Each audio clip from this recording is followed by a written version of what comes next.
Assalamualaikum warahmatullahi wabarakatuh. Salam sejahtera untuk kita semua.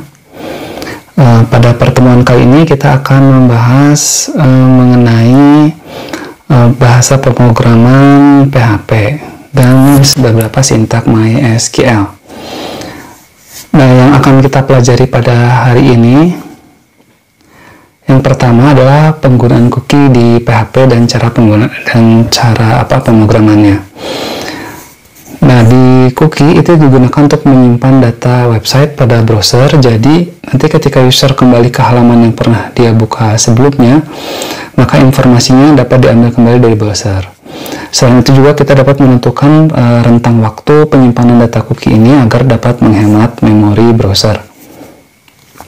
Nah, kemudian contoh penggunaan cookie pada e-commerce yakni ketika seorang menambahkan barang belanjaannya ke dalam keranjang belanjaan, maka nanti data-data barang belanjaan itu juga akan tersimpan di dalam cookies, sehingga kalau kita akan melakukan check out, data-data ini dapat ditampilkan kembali di halaman checkout. Selain itu juga cookie dapat digunakan dalam hal tracking atau analitik untuk melacak data user seperti lokasi, kemudian teknologi browser atau OS atau operating system yang digunakan, juga berapa lama dia berada di suatu website. Di PHP, untuk membuat cookie kita menggunakan fungsi set-cookie di mana dia mempunyai beberapa parameter. Yang pertama parameternya adalah nama, yang kedua adalah value, yang ketiga adalah expire-nya, waktu kadaluarsanya, yang keempat adalah path-nya, yang kelima domain, yang keenam secure-nya, dan yang ketujuh itu HTTP only. Di mana parameter itu, name adalah nama dari cookie, kalau value itu nilai dari cookie, kalau expire itu waktu kadaluarsa cookie-nya bertipe integer, kemudian path. Nah, path ini bersifat opsional, dia mendefinisikan path dari cookie. Misal jika nilainya adalah garis miring atau root, maka cookie akan tersedia di seluruh alamat domain. Namun jika nilainya diset ke misalnya ke folder PHP, maka cookie tersebut hanya ada tersedia dalam folder PHP dan semua direktori sub yang ada di folder PHP tersebut. Kalau domain bersifat opsional, dia mendefinisikan nama domain dari cookie. Kemudian secure itu juga bersifat opsional, dia mendefinisikan apakah cookie hanya akan diterapkan pada HTTPS untuk protokol yang lebih aman. Nah, kalau nilainya true, maka cookie akan ditetapkan pada protokol HTTPS. Kalau HTTP only, dia bersifat opsional, namun jika nilainya juga adalah true, maka cookie hanya dapat. Oke, berikutnya setelah cookie, pada kesempatan kali ini juga kita akan belajar mengenai PHP Sessions ya. Nah, session ini digunakan untuk menyimpan informasi mengenai atau merubah setting dari sisi seorang user. Nah, variable session dia menyimpan informasi mengenai seorang user dan menyediakan informasi tersebut pada seluruh halaman web pada suatu aplikasi. Nah, variable session PHP. Nah, ketika kita membuat suatu aplikasi, kita membuka aplikasi tersebut, kemudian melakukan beberapa pekerjaan hingga akhirnya menutup aplikasi tersebut. Nah, aplikasi itu akan mengetahui siapa kita, aplikasi mengetahui ketika kita mulai menjalankan aplikasi tersebut dan kapan kita menutup aplikasi tersebut. Nah, tetapi pada aplikasi internet itu kalau aplikasinya desktop. Nah, kalau aplikasi yang berbasis web, itu ada satu kesulitan, yaitu web server itu tidak dapat mengetahui siapa user yang menggunakan aplikasinya dan apakah yang sedang kita lakukan pada saat itu, karena kan alamat HTTP itu tidak menyimpan state dari aplikasi. Nah, oleh sebab itu maka diperkenalkan yang namanya mekanisme session. Dari bahasa pemrograman PHP, session ini akan menyelesaikan permasalahan yang tadi kita sebutkan sebelumnya dengan cara memperbolehkan aplikasi untuk menyimpan informasi pada server untuk kemudian digunakan kemudian. Contohnya username, kemudian shopping item, password, dan lain sebagainya.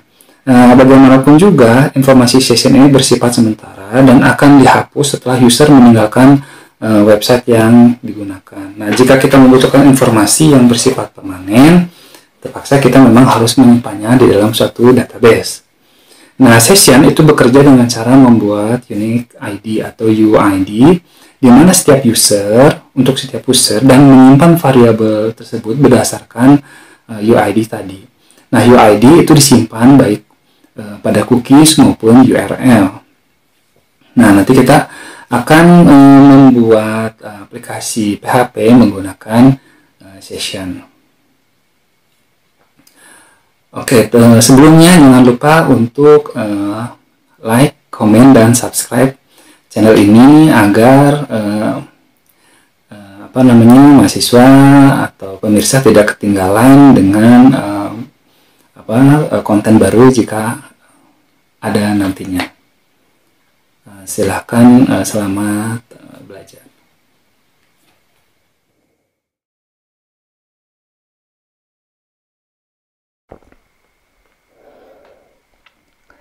Oke, ini adalah contoh program pertama kita pada hari ini. Kita akan membuat cookies ya yang digunakan untuk menyimpan data username.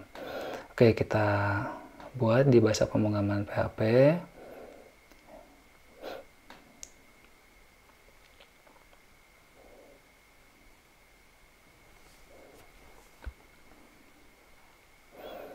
Oke, ini setting cookie.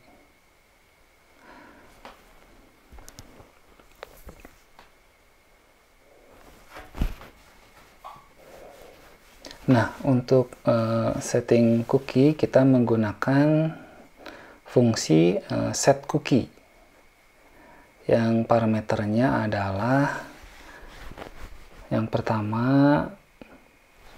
di sini kita pakai username karena cookie yang akan kita buat ini digunakan untuk menyimpan data username. Yang kedua, isinya.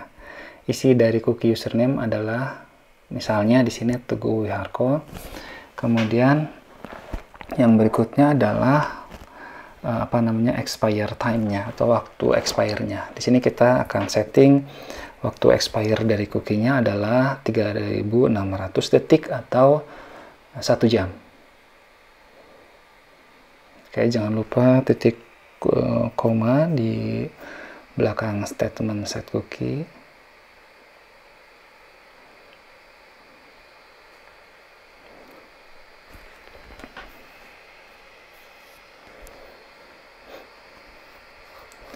Oke, yang berikutnya adalah setelah kita melakukan membuat cookie, kemudian di sini contohnya adalah kita membuat cookie username diisi dengan string Teguh Wiharko.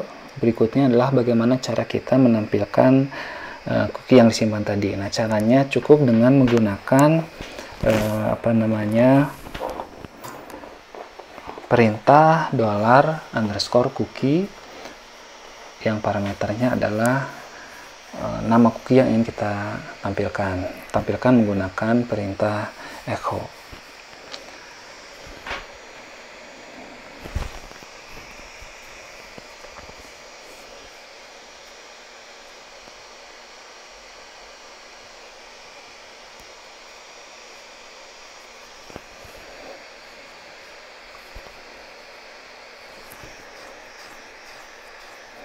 Oke, kemudian kita simpan dengan nama,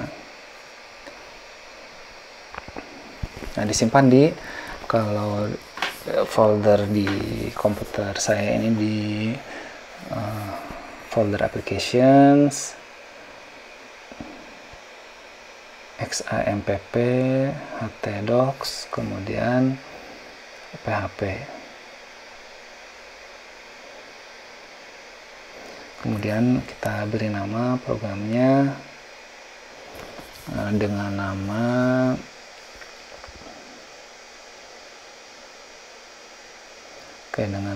bab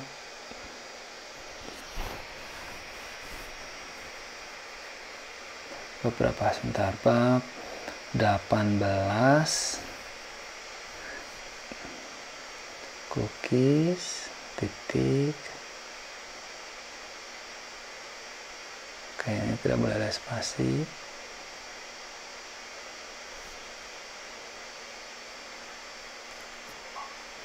Oke, kemudian kita save. Kemudian untuk membukanya untuk menampilkannya kita buka browser Firefox. Oke, kita buka https atau http localhost php bab 18 cookies.php.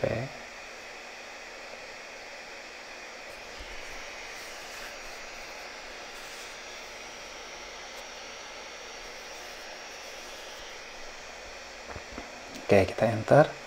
Nah, di sini ada error message, ada pesan kesalahan, undefined index usernames in application online 6. Jadi kita lihat kesalahannya, index username di baris ke-6.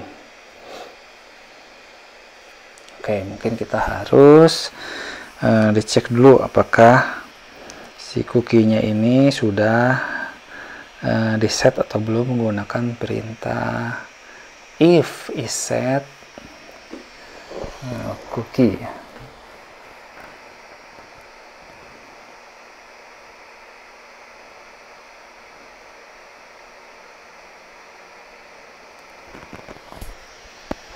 Jadi perintah fungsi isset di sini digunakan untuk melakukan pengecekan apakah variabel yang akan kita gunakan di sini dalam hal ini adalah cookie username itu sudah ada isinya gitu ya.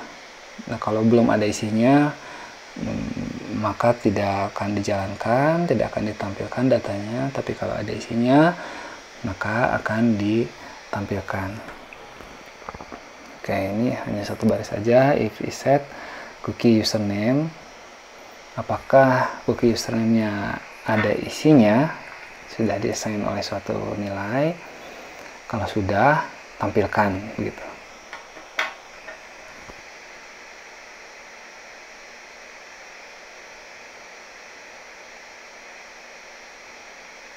Oke, kita save. Oh, ini else. Ya, kalau misalnya belum di set, maka akan ditampilkan tidak ada cookies misalnya. Kita save. Kemudian kita jalankan lagi, browser di refresh. Oke, akan muncul data dari cookies yang tadi kita buat.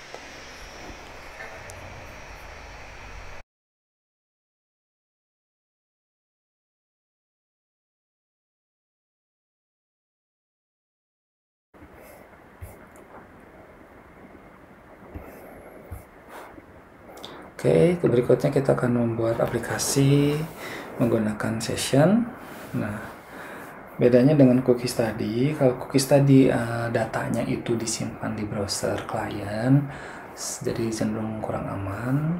Kalau session ini datanya disimpan di server sehingga sedikit lebih aman.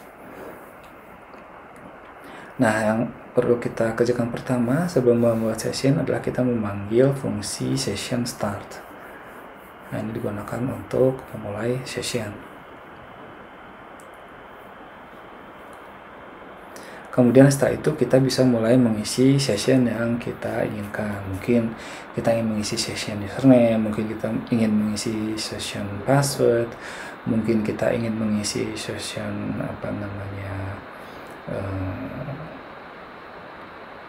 jenis user dan seterusnya. Di sini kita coba mengisi session username yang diisi dengan string Teguh Wiharko. Kemudian berikutnya session password yang diisi dengan misalnya Bandung gitu ya. Nah, setelah kita isi sessionnya, kita juga coba menampilkan data session tadi. Nah, cara menampilkannya juga sangat mudah, sama seperti dengan yang di perintah cookies tadi ya. Nah, untuk menampilkan session kita cukup menampilkan echo username, misalnya titik tulis lagi perintah session yang akan kita tampilkan. Misalnya di sini ada session username, kemudian misalnya pindah baris BR, kemudian yang berikutnya adalah kita menampilkan password. Cara menampilkan password juga gampang sekali, dengan memanggil dengan menggunakan perintah session, kemudian isinya password. Kita simpan dengan nama bab 19 session.php.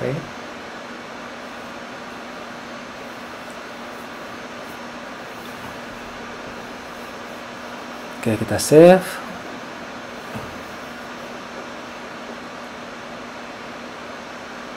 Oke, kita buka Firefox untuk menjalankannya. Kita tulis http localhost php bab 19 session.php, enter. Nah, akan ditampilkan di sini username dan passwordnya di session tadi.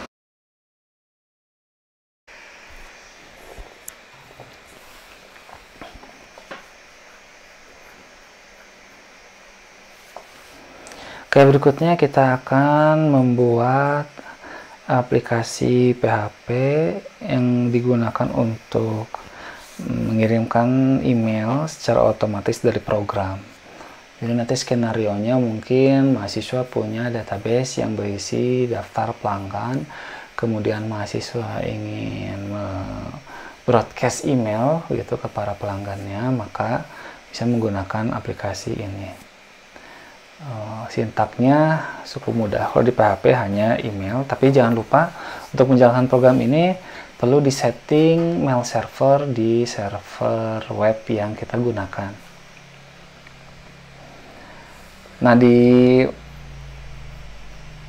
fungsi email itu ada beberapa parameter yang akan kita gunakan sekarang. Itu parameter pertama adalah to atau kepada, jadi kepada siapa email itu akan dikirim, kemudian subjeknya apa, judulnya apa, kemudian isi pesannya apa. Nah, atau juga skenario yang berikutnya, misalnya mahasiswa membuat fasilitas lupa password di aplikasinya. Nah, kalau aplikasi lupa password itu dijalankan oleh user, maka user bisa mendapatkan email balasan menggunakan aplikasi atau fungsi mail dari PHP ini secara otomatis. Yang berikutnya, nah ini gampang sekali ya, ada pesannya apa, kemudian dari siapa, from siapa gitu ya. Jadi ini teguhharko@gmail.com akan mengirim email ke ella@gmail.com. Nah, kemudian kita buka fungsi mailnya. Parameter pertama kita isi dengan kepada, yang keduanya kita isi dengan subjek, yang ketiganya kita isi dengan pesan, kemudian yang keempatnya kita isi dengan header. Nah, kemudian baru yang terakhirnya ya kita tutup programnya, kita save dengan nama bab 20 mail.php. Nah, mungkin di selanjutnya kita bisa tampilkan misalnya email telah terkirim gitu. Kita save dengan nama bab berapa? 18, 19, 20 mail.php. email.php. Oke, kita save. Kemudian kita buka Firefox untuk melihat hasil running programnya. Localhost php bab 20 email.php, enter. Nah, email Oke, yang berikutnya kita belajar sintak MySQL database. Bagian pertama ini kita akan belajar mengenai show database. Jadi perintah show database itu digunakan untuk menampilkan daftar database yang ada di server database MySQL yang kita miliki. Oke, kita pastikan dulu bahwa MySQL database, kemudian web server Apache-nya sudah running, kemudian baru kita buka alat bantunya phpMyAdmin. Di sini sebenarnya pakai MariaDB. Kita klik SQL, kemudian kita misalnya ingin menampilkan database yang ada di server ini. Caranya adalah dengan sintak show database databases go, maka akan ditampilkan semua nama database yang ada di web server kita ini sekarang.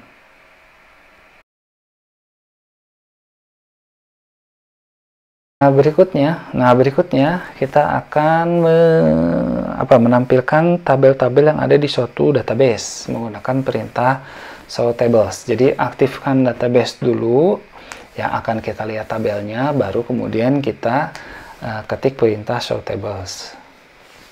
Oke, cara mengaktifkan database kita menggunakan perintah use database. Misalnya kita ingin melihat use database dari mana ya? Kita show database dulu, kita tampilkan semua database dulu misalnya. Oke, ada academic, ada information schema, ada MySQL, ada performance schema, ada PHP admin, test, dan test DB. Kemudian kita ingin melihat semua tabelnya dengan perintah show tables. Jadi kita show all tables in the database. Database-nya apa? Nah, kita tentukan dulu. Misalnya database test DB yang ada di web server database server kita ya. Use test DB artinya aktifkan test DB, kemudian show tables dari test DB. Maka akan ditampilkan semua tabel yang ada di database test DB, ada calc, date time, decimal, double, enum, float, integer, etc.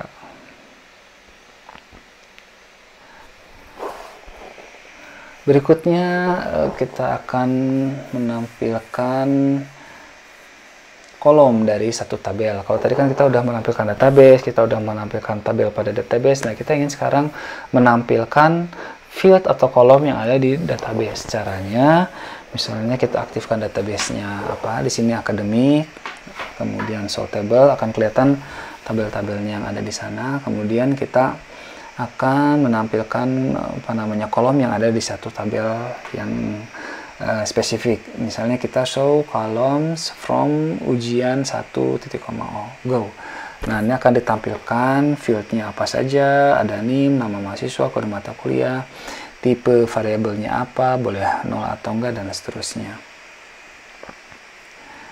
Nah, ini ada use MySQL, misalnya kita ingin tahu yang di MySQL, show columns from DB, go. Nah, akan ditampilkan semua data yang ada di DB tadi ya.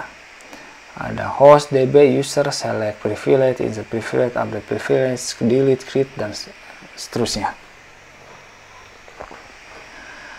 Kemudian berikutnya juga kita akan mencoba memasukkan data ke dalam tabel ya. Memasukkan data ke dalam tabel. Di sini tabelnya akan database yang akan digunakan adalah database test DB. Cara mengaktifkannya cukup tulis use test DB, kemudian create table student. Kita ingin membuat satu tabel siswa atau mahasiswa, di mana fieldnya yang pertama adalah student ID, name-nya, tipe datanya adalah integer atau bilangan bulat, dan dia itu auto increment, artinya setiap ada penambahan record dia otomatis bertambah dengan 1. Kemudian name, variable karakter dengan panjang berapa 100, tidak boleh kosong, not null, tidak boleh kosong.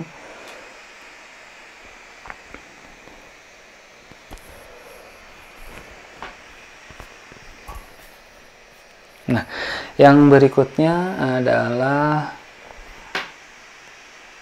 address, itu alamat dengan tipe data teks.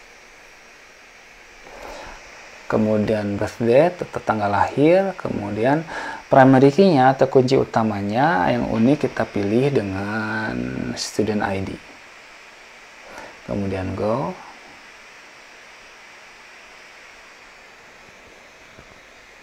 Nah, kalau ini berhasil dibuat, ada test DB, kita reload page.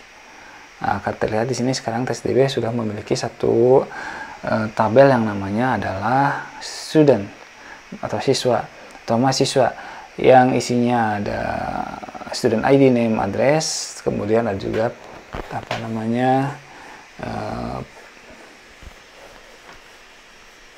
primary key-nya apa gitu ya.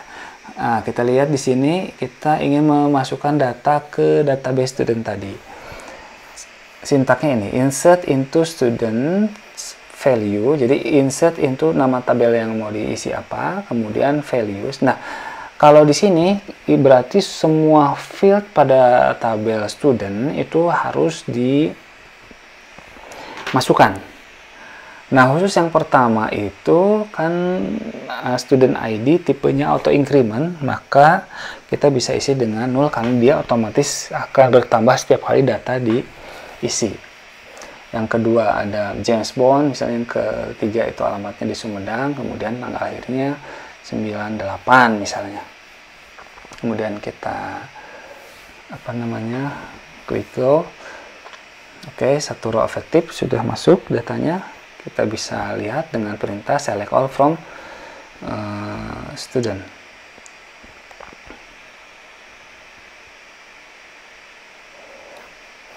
Oke, ada James Bond Sumedang, birth date-nya belum diisi.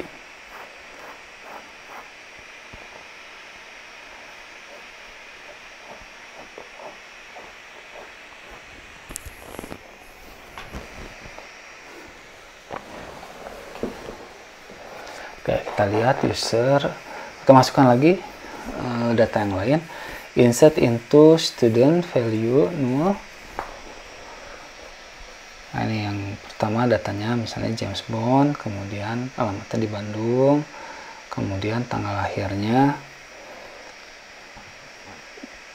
1990 12 ya. Kemudian kita go. Kemudian kita lihat studentnya, ada masuk James Bono Bandung 1990 12.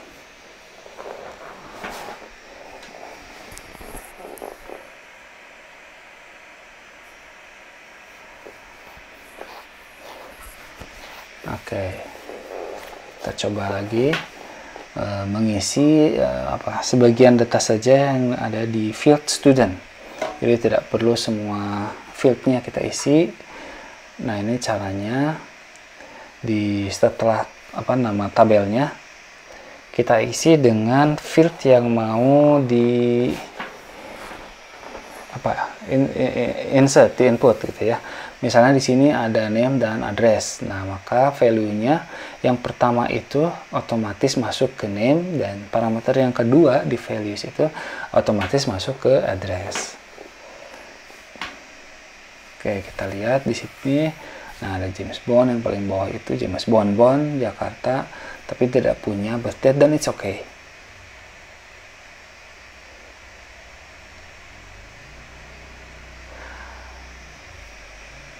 Oke, yang berikutnya kita ingin mencoba membuat tabel yang berelasi, kemudian kita isi datanya ke dua tabel yang berelasi itu.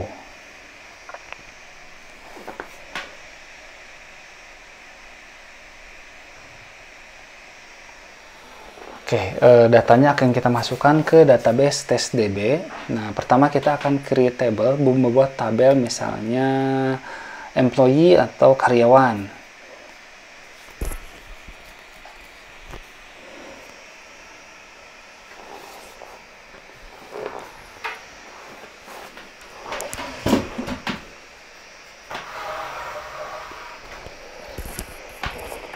Nah, pertama fieldnya adalah employee ID atau nomor induk karyawan, yang kedua adalah name dengan variabel karakter 200, jadi panjang datanya itu 200 karakter, dimana kalau lebih dari 200 dia akan dipotong di 200, tapi kalau kurang dari 200, misalnya 1 karakter, 2 karakter, di memori dia hanya menyimpan 1 atau 2 karakter tersebut, jadi lebih hemat. Kemudian berikutnya birth date, itu tipe datanya adalah date atau tanggal. Kemudian juga kita pilih primary key-nya, kunci utamanya di employee ID, karena kalau di perusahaan itu kan nomor induk karyawan biasanya tidak ada yang sama. Nama boleh sama, tapi nomor induk karyawannya pasti berbeda. Yang berikutnya adalah table salary atau tabel gaji. Jadi kita lihat di sini bahwa secara logika satu karyawan atau employee itu bisa memiliki beberapa laporan penggajian, misalnya penggajian bulan Januari 2021 sampai penggajian bulan Desember 2021. Sedangkan data karyawannya hanya satu saja yang disimpan di tabel employee, tapi daftar gaji setiap bulannya disimpan di tabel salary. Oke, kita lihat gini. Sekarang kita coba masukkan data ke tabel employee dan data relasinya yang ada di tabel salary atau penggajian atau tabel gaji. Oke, kita use test DB. Nah, ini insert into tabel employee. Yang pertama yang harus diingat, di relasi tabel ini ada yang namanya kunci utama dan kunci tamu. Jadi kalau kita lihat, kunci utamanya itu ada di tabel employee dengan nama employee ID, nomor induk karyawan. Sehingga di tabel gaji itu tidak perlu ada nama, tidak perlu ada alamat, tidak perlu ada tanggal lahir dari karyawan. Yang perlu ada hanya foreign key atau kunci tamu, yaitu employee ID atau nomor induk karyawan.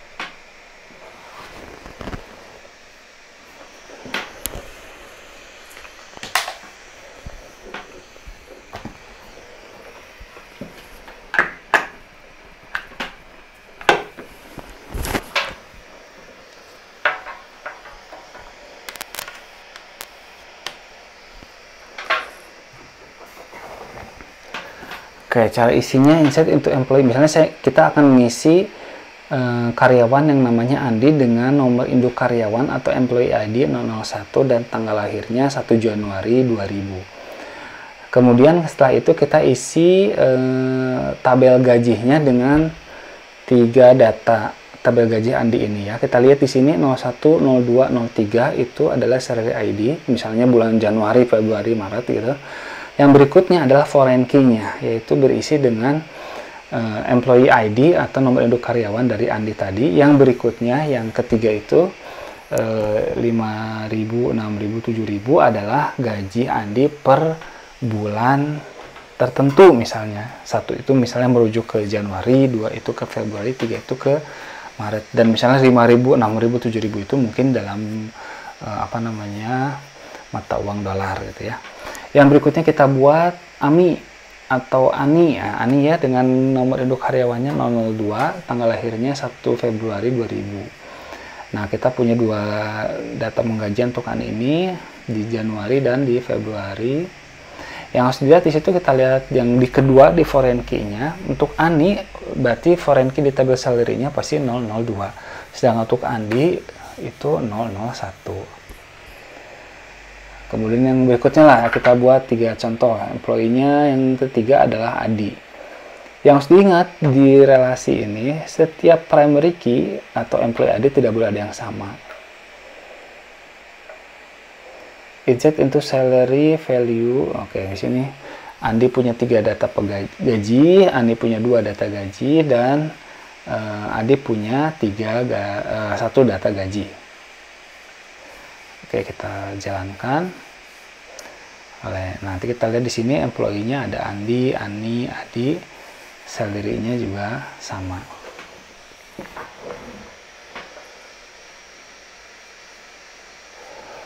Oke, berikutnya kita akan menggunakan perintah show index ya, digunakan untuk mengetahui indeks yang ada di suatu tabel.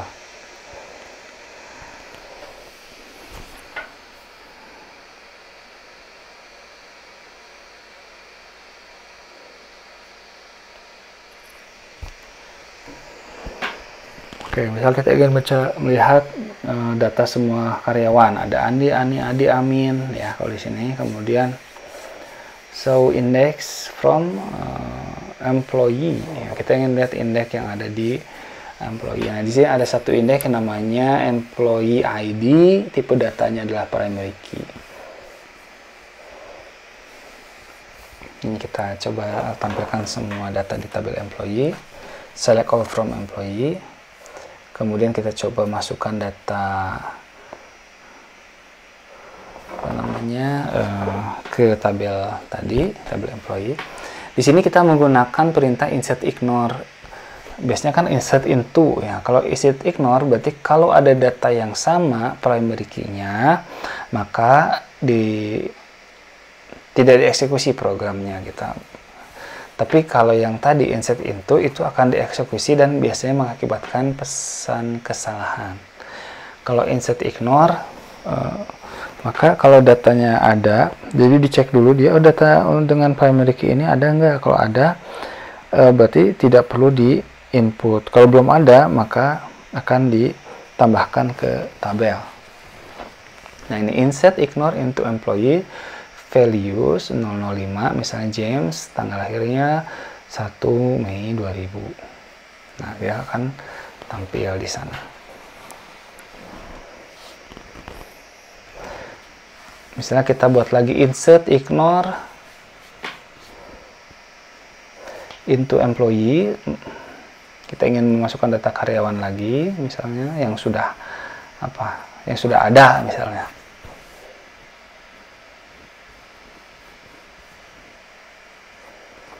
Nah, kan Andi udah ada yang di pertama ya. Nah, yang 005 Andir misalnya, akan dicek itu bukan namanya tapi primary key-nya, karena 05 sudah ada ya, tidak bisa dijalankan gitu programnya, dan data yang kita isikan itu tidak akan masuk. Oke, kita tampilkan, nah tidak ada masuk ke sini Andir ya.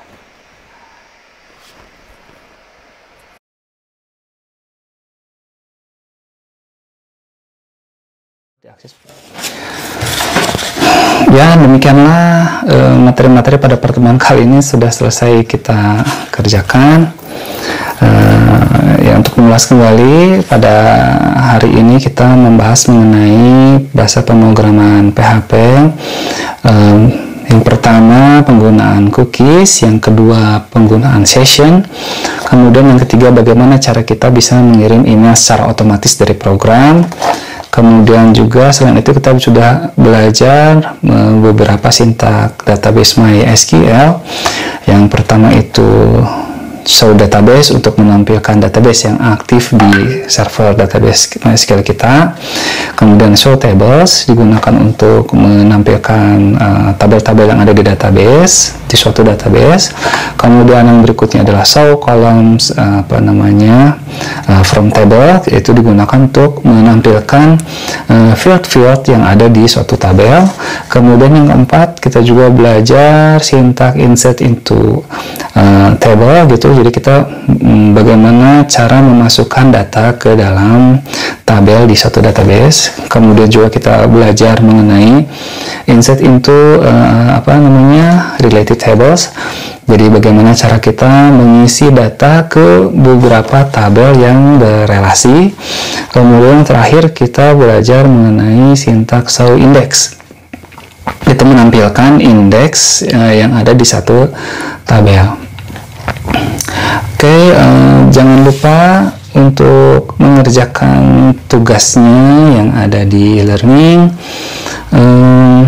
Oh ya, satu lagi, jangan lupa untuk like, komen, dan subscribe agar tidak ketinggalan dengan konten baru jika ada nantinya. Oke, mohon maaf kalau ada kesalahan. Wassalamualaikum warahmatullahi wabarakatuh. Selamat pagi, siang, dan sore.